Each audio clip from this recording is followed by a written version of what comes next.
Salut à tous! Aujourd'hui, je vais essayer de vous expliquer un peu, les réseaux gauchistes. Alors, qu'est-ce que sont les réseaux gauchistes et pourquoi je les appelle comme ça? Parce que quand on arrive de l'extérieur, on a l'impression de voir des syndicats, des partis un peu la main dans la main, des fois ils se tirent dessus, mais on comprend pas vraiment. On voit cette espèce de groupe, très vaste et un peu hétéroclite, mais qu'on peut associer aux gauchistes.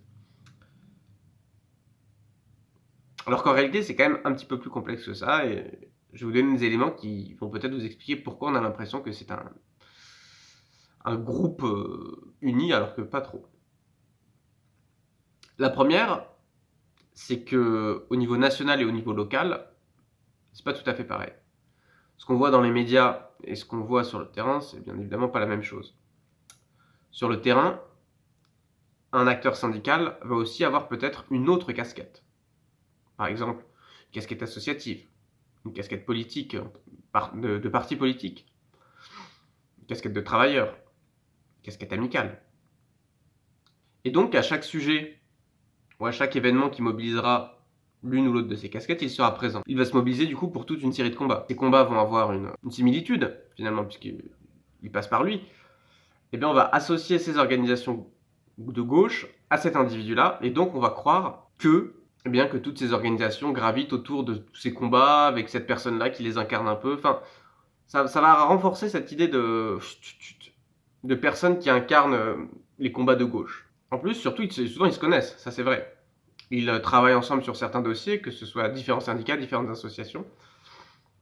Donc ils se connaissent, ils se reconnaissent, ils ont des codes sociaux en commun, ils vont aux mêmes événements, souvent manifestations, rassemblements, réunions. Et donc quand on les voit ensemble, ce qui va renforcer cet aspect de sensation d'avoir affaire à un groupe uni. Alors qu'en réalité, vous en doutez pas du tout, il y a beaucoup de dissensions à l'intérieur, il y a beaucoup de nuances différentes, beaucoup de positionnements différents. Mais ces positionnements se rejoignent sur la contestation. Et comme ils sont contestataires, on les voit souvent ensemble. Par rapport au combat aussi, ils respectent en général les combats des autres. Et en tout cas, ils traînent avec des personnes qui ont des combats différents d'eux, mais qui vont être associés à eux-mêmes. Je m'explique. Si votre passion, c'est la lutte contre l'évasion fiscale, vous avez une amie qui lutte contre l'évasion fiscale aussi, mais qui en même temps est à fond pour l'écologie, qui traîne avec une autre personne qui est à fond pour le féminisme intégral, etc., etc. Et finalement, vous allez avoir des groupes de discussion, des groupes d'amis, des groupes de réunion, des groupes de travail, où toutes ces causes vont être rassemblées ensemble. Et donc, vu de l'extérieur, encore une fois, on va peut-être croire que ce sont toutes ces formes qui sont appropriées par tout le monde, alors que chacun se les approprie à différents degrés. Voilà, c'était une vidéo un peu rapide, juste pour clarifier ces deux points qui me semblaient importants. À demain.